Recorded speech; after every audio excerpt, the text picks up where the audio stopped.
আমাদের সকাল থেকেই প্রতিনিধিরা বিভিন্ন ভোট কেন্দ্রের দিকে রয়েছেন। এবার চোখ রাখবো সরাসরি সল্ট লেকের দিকে। সেখানে কিন্তু সকাল থেকে ভোট গ্রহণ পর্ব চলছে এবং সেখানে আমাদের প্রতিনিধি রয়েছেন মানুষ চৌধুরী। মানুষ কিন্তু আমাদের জানাবে এই বিষয়ে।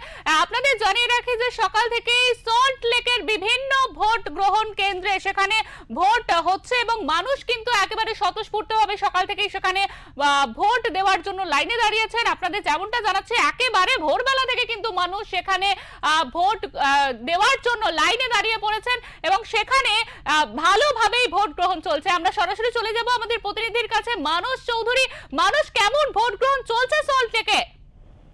দেখো, ভোট গ্রহণ কিন্তু মানে একেবারে বলা যায় শান্তিপূর্ণভাবে ভোট গ্রহণ চলছে। একদিকে আবহাওয়াও কিন্তু এই ভোটারদের পক্ষে সাথ দিয়েছে, মেঘলা ওয়েদার, এবং তার মধ্যে মানুষ কিন্তু স্বতঃস্ফূর্তভাবে ভোরবেলা থেকে অর্থাৎ 7টা থেকে ভোট শুরু হবার আগের থেকে দীর্ঘ প্রায় 1.5-2 ঘন্টা আগের থেকে কিন্তু মানুষের স্বতঃস্ফূর্ত ভোট। মানুষ কিন্তু লাইনে দাঁড়িয়ে আছেন, কোনো রকম কোনো টেনশন নেই। তারা কিন্তু এতটা আগ্রহ চিন্তাই করা যায় না যে মানুষের এই আগ্রহ, মানে কোনো বিরক্তি নেই, কোনো বিরক্তির বহিঃপ্রকাশ নেই। এবং তার সাথে তোমাকে জানাই যে কেন্দ্রীয় বাহিনীর কঠোর নিরাপত্তা বেষ্টনীর মধ্যে কিন্তু ভোট কেন্দ্রকে মুড়ে ফেলা হয়েছে সমস্ত জায়গায়। সল্টলেক থেকে দমদমে বিস্তীর্ণ অঞ্চল, আমরা যখন ঘুরে বেড়াচ্ছি, আমাদের ক্যামেরায় ঘুরে বেড়াচ্ছি, দেখা যাচ্ছে সমস্ত জায়গায় কিন্তু একদম কঠোর বেষ্টনীর মধ্যে রয়েছে এবং বাইরে সিআরপিএফ মোতায়েন রয়েছে। তারা কিন্তু ওখান থেকে গুটি কয়েকজন ধরে ধরে কিন্তু তারা ভিতরে ঢোকাচ্ছেন এবং ভিতরে যেটা পাঠ করা আছে প্রত্যেকটি পার্টে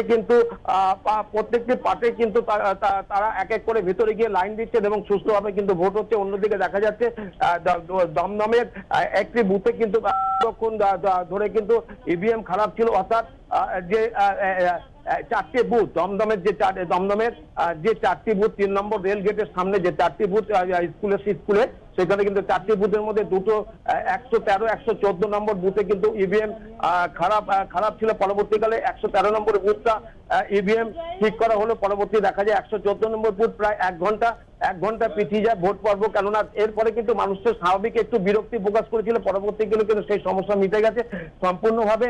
এখন ঘড়ির কাঁটায় প্রায় 10টা বাজতে চললো, কিন্তু এখন পর্যন্ত ভোট মোটামুটি সার্বিকভাবে শান্তিপূর্ণই বলা যায়। মানুষ, আমরা কিছুক্ষণ আগে আমাদের জেলার প্রতিনিধির সঙ্গে কথা বলছিলাম। তারা কিন্তু আমাদের জানাচ্ছিল যে এইবারের ভোটে মহিলাদের কিন্তু সকাল থেকেই ভোটের লাইনে যারা দাঁড়িয়ে রয়েছেন তাদের সংখ্যা কিন্তু অনেক বেশি রয়েছে। সল্ট লেকেও কি একই চিত্র দেখা যাচ্ছে? একদমই ঠিক কথাই বলেছো যে সকাল থেকে আমরা যেসব জায়গায় যাচ্ছি সেখানে দেখা যাচ্ছে মহিলারা কিন্তু যে সকালে যে রান্নাটা সেটা কিন্তু তারা সেকেন্ড পার্টে করবেন, এমনটাই দেখা যাচ্ছে। ভিতরে যখন ঢোকাচ্ছে যে 5 জন যদি মহিলা ভিতরে প্রবেশ করে, দেখা যাচ্ছে 2 জন হয়তো কিংবা 1 জন পুরুষ, অর্থাৎ পুরুষের সংখ্যাটা অনেকটাই কম, হয়তো পুরুষটা তারা পরে দেবেন।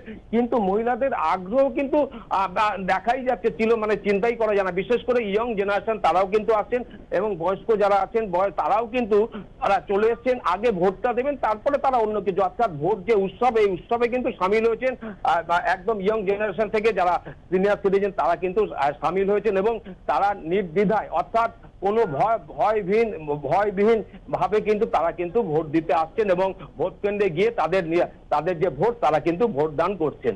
শিল্পা, মানুষ, তোমাকে অনেক ধন্যবাদ। তুমি থাকো সেখানে, আমরা আবারও আসবো তোমার কাছে। আমাদের প্রতিনিধি সল্টলেক থেকে জানালেন যে সেখানেও শান্তিপূর্ণভাবে সকাল থেকে ভোট চলছে। তবে সল্টলেকের 113 এবং 114 নম্বর বুথে কিছুক্ষণের জন্য ইভিএম এর সমস্যা হওয়ার জন্য ভোট গ্রহণ কিছুক্ষণের জন্য থমকে যায়। তার জন্য কিছুটা বিরক্তি প্রকাশ করেছিল ভোটাররা। তবে তার পরবর্তীতে ইভিএম ঠিক হলে আবারও ভোট গ্রহণ শুরু হয়েছে। সেখানে শান্তিপূর্ণভাবেই ভোট চলছে। 9:45 বাজে ঘড়িতে এখন, অর্থাৎ সকাল 7টা থেকে ভোট শুরু হবার পর এই মুহূর্তে 9:45 বাজে এখনো পর্যন্ত জেলার কোথাও এবং শহর কলকাতাতেও কোথাও সেইভাবে বড় কোনো ঝামেলার ছবি কিন্তু উঠে আসেনি। মোটের উপর শান্তিপূর্ণভাবেই দ্বিতীয় দফার ভোট গ্রহণ চলছে।